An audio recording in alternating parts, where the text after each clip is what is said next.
ओम शांति, ओम शांति, ओम शांति। आज पवित्र दादी संदेशी जी 13मा वार्षिक उत्सव रे आमे आज समस्त भद्रक निवासी भाई भौणी माने दादीजी को शत शत प्रणाम जणाइवा सहित निजर अनुभूति किछि दादी सांगरे जहा करिथिली ताकू मध्य समस्त को सुनाउछि। दादीजी जे कि ओडिशार राजधानी भुवनेश्वर ओंग निवास रे तांकर बहुमूल्य जीवन को बाबा सेवा पाई कटाई थिले। मोर मन भितरे बहुत आसे जेबे ठारू मु बाबांकर संदेश पाइली बा जीवन को समर्पित कली जे कौनसी ना कौनसी दादी को पाखरे रही कि भली सेवा करी। तेणु यही जो मनर इच्छा परमपिता परमात्मा परम शिक्षक परम सतगुरु से तो समस्तंकर मनस्कामना पूर्ण करती। मोर मध्य मनस्कामना को पूर्ण कले जे कि ईश्वरीय विश्वविद्यालय रे थरे भौणी मानकर ट्रांसफर होइथिला। ओडिशार भौणी बिहार को जाइथिले, बिहारर भौणी ओडिशा को आसीथिले। तो सही समय रे मुजाफरपुर राणी दीदी सी भी भुवनेश्वर ओम निवास रे दादी पाखक आसीथिले, तांकर भी ट्रांसफर होइथिला।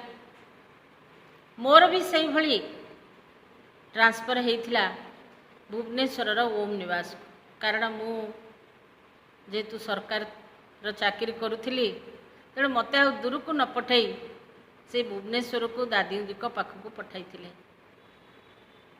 केते मास दादी जी पाखरे रहिबार ए जो सुजोगटी मु पाइथिली बहुत किछि शिखिबा को मिलिथिला दादी ठारू। दादी जी जे केते धैर्यर सहित सब कार्य को करुथिले बा कौनसी प्रकारर परीक्षा आसिले से ताकू पार करुथिले। मु देखिथिली आश्चर्य जे तांकर सेई समय मॉर्निंग वॉक करिबा बेले गोड़ फ्रैक्चर होइथिला, किंतु तांकू कौनसी प्रकारर कष्ट अनुभव करिवार चिन्ह ना तांको कथारू ना तांको मुखरू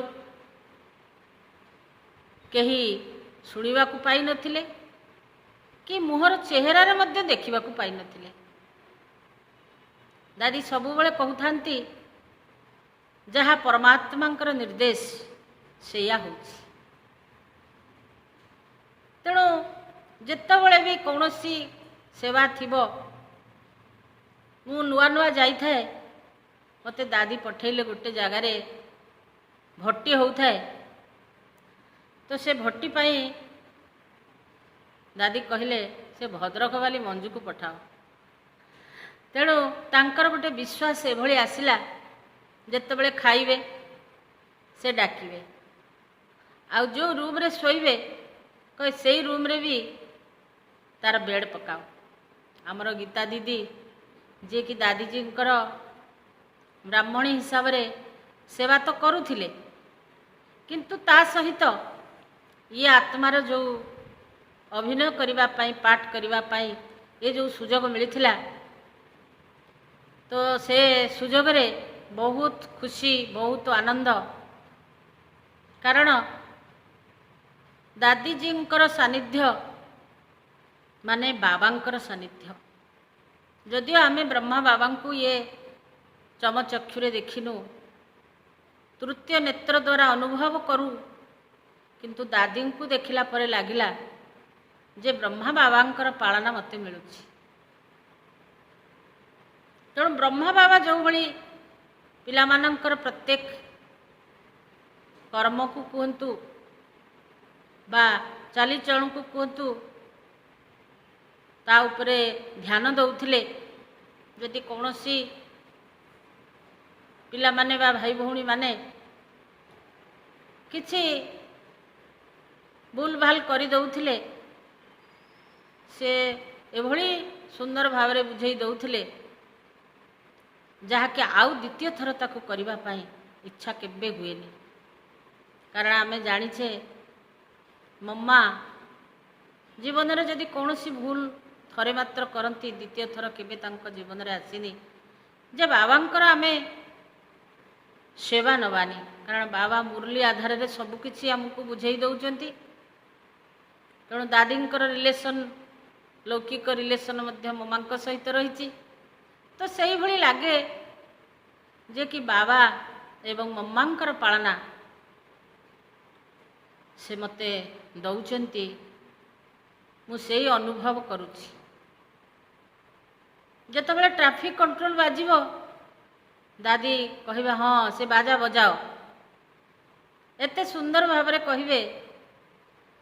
ତାଙ୍କର ଯେଉଁ ଓମ୍ ଧ୍ୱନି ତ ସିଏ ଏତେ ପ୍ରଭାବିତ କଲା। ମୁଁ ଫେରିଲା ପରେ ମଧ୍ୟ ବି ବର୍ତ୍ତମାନ ସେଇ ଓମ୍ ଧ୍ୱନି ଭଦ୍ରକର ଯେଉଁ ବାବାଙ୍କର ସେବା ସ୍ଥାନ ଶିବଶକ୍ତି ଭବନ ବା ଭଦ୍ରକର ବିଭିନ୍ନ ସ୍ଥାନରେ ଯେଉଁ ସେବା ଚାଲିଛି ସେଠାରେ ମଧ୍ୟ ଏଇ ଓମ୍ ଧ୍ୱନିର ପ୍ରକମ୍ପନ କରାଯାଉଛି। ବାବାଙ୍କ ସହିତ ଯେଉଁ ଓମ୍ ଧ୍ୱନି ଦାଦୀମାନେ ଶିଖିଥିଲେ ସେ କିଛି କିଛି ସମସ୍ତଙ୍କ ଉପରେ ଛାପ ଲଗେଇ ଦେଇଛନ୍ତି, ଯାହାକି ଆମେ ମୁରଲି ଶୁଣିବା ପୂର୍ବରୁ ଯୋଗ କଲାବେଳେ ସକାଳେ ହେଉ ବା ସନ୍ଧ୍ୟାବେଳେ ହେଉ ଯଦି ଆମେ ସେ ଓମ୍ ଧ୍ୱନି କରୁଛେ ତାହେଲେ ବହୁତ ସୁନ୍ଦର ଅନୁଭୂତି ହେଉଛି ଅଶରୀରୀ ହେବାର।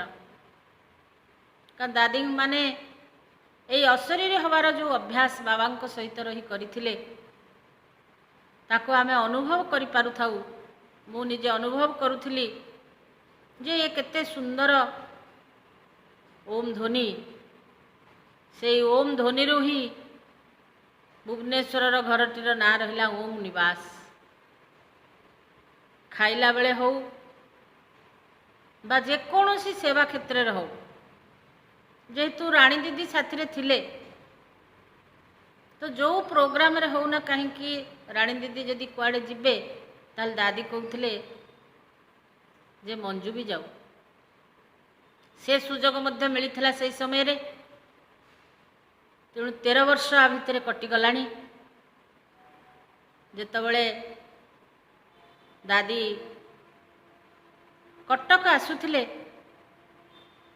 ସେତେବେଳେ ବି ଆମକୁ ସେଇଭଳି ଲାଗୁଥିଲା ଯାହା ହେଉ ଓଡ଼ିଶା ଗୋଟିଏ ପୁଣ୍ୟ ସ୍ଥାନ, ଯେଉଁ ସ୍ଥାନକୁ କି ସେବା କରିବା ପାଇଁ ସୁଦୂର ମାଉଣ୍ଟ ଆବୁରୁ ବାବା ପଠେଇଛନ୍ତି ଦାଦି ସନ୍ଦେଶୀଙ୍କୁ।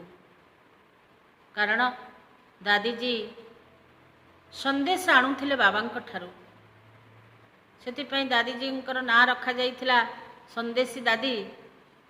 ତେଣୁ ଯେଉଁ ସନ୍ଦେଶ ଆଜି ବାବାଙ୍କର ବହୁତ ପିଲାମାନେ ଅନୁଭୂତି କରୁଛନ୍ତି ସେ ମଧ୍ୟ କିଛି କିଛି ଭୋଗ ଲଗେଇଲା ବେଳେ ଅନୁଭବ କରୁଛନ୍ତି ସେ ସନ୍ଦେଶର, ଯେଉଁ ସନ୍ଦେଶ ଆଧାରରେ ବର୍ତ୍ତମାନ ଈଶ୍ୱରୀୟ ବିଶ୍ୱବିଦ୍ୟାଳୟରେ ପ୍ରତ୍ୟେକ କର୍ମ ଚାଲିଛି। ଯାହା କିଛି ହେଲେ କୌଣସି କାର୍ଯ୍ୟ କରିବା ପୂର୍ବରୁ ପଚରା ଯାଉଛି ବର୍ତ୍ତମାନ ଆମର ଯେଉଁ ଦିଦିମାନେ ବାବାଙ୍କ ପାଖରେ ଭୋଗ ଲଗାଉଛନ୍ତି ତ ସେମାନେ ମଧ୍ୟ ସନ୍ଦେଶ ଆଣୁଛନ୍ତି ବାବା କ'ଣ ପ୍ରେରଣା ଦେଉଛନ୍ତି, କେଉଁ ଆଧାରରେ ଆମେ ବର୍ତ୍ତମାନ ସେବା କରିବୁ ବା କୌଣସି ପ୍ରୋଗ୍ରାମ କରିବା ପୂର୍ବରୁ ବାବାଙ୍କ ଠାରୁ ସନ୍ଦେଶ ଅଣାଯାଉଛି। ତେଣୁ ଯେଉଁ ଦାଦିଜୀ ସନ୍ଦେଶଧାରୀ ହିସାବରେ ଆଜି ବାବାଙ୍କ ସେବାରେ ନିଜର ସବୁକିଛି ସମର୍ପଣ କରିଥିଲେ, ଯଦିଓ ସେ ବେଶୀ ପାଠ ପଢ଼ିନଥିଲେ କିନ୍ତୁ ବାବା ଯେଉଁ ପାଠ ପଢ଼େଇ ଦେଲେ से पाठ को तांको जीवन भितर से धारण कले एवं अनेक आत्मांकर कल्याण कले। से आत्मा मानक भितर मु भी गोटे आत्मा जहाँकि केबे ताकू भूली पारिबी नाही। प्रत्येक वर्ष दादींकर यही पुण्यतिथि रे गीता भौणी डाकती भुवनेश्वर जीवापाई एवं तांको कार्यक्रम रे जोग दबा पाई। किंतु ए वर्ष जेहेतु कोरोना आसीछि समस्तंकु भयभीत करूछि। आमे तो भयभीत होउनु किंतु नियम कायदा को मानी भुवनेश्वर जीवा एवं सेठारे एकाठी हेई कार्यक्रम करिवा संभवपर हेई पारुनी। तथापि भी दादींकर जो स्मृति कारण जेतेबेले किछि कार्य दरकार पड़े से गीता भौणी की कहती भद्रक वाली मंजू को बुलाओ। तेणु यही डाक जेमती कानरे शुणा जाउची दादी डाकुचंती एवं सबु भाई भौणी सहित भेट कराउचंती। कारण ये जो परिवार अलौकिक परिवार दैवी परिवार जन्म जन्मांतरर परिवार। जदिओ आमे लौकिक हिसाब रे माँ बापा ठारू जन्म नहींचे सत किंतु अलौकिक परिवार जो पालना से केबे भूली होबनी। से भली थरे दादी रतनमयी जी संगरे अनुभव करी। दादी जी आसाम जाइथिले तिनसुकिया से समय भी दादी सहित थिली तांकर किछि समय सेवा करी। सेतिपाई दादी सहित जो घनिष्ठता थिला तो दादी भद्रक आसबे बोली प्रतिश्रुति देइथिले एवं आसीथिले भी।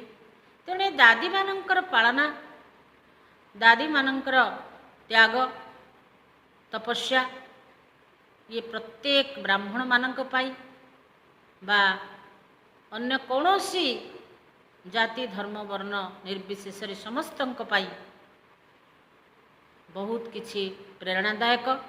तेणु आसंतु आजिर ही शुभ मुहूर्त रे से दादीजींकर स्मृति को मन पकई आमे समस्ते से ओम ध्वनि रे व्रती होई समय को काटिबा। आसुथिबा एही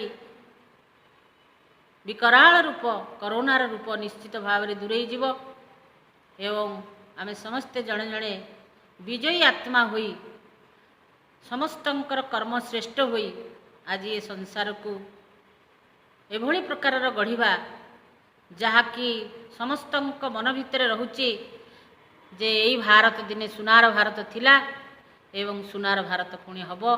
यही शुभ इच्छा शुभ आशा। ओम शांति ओम शांति ओम शांति।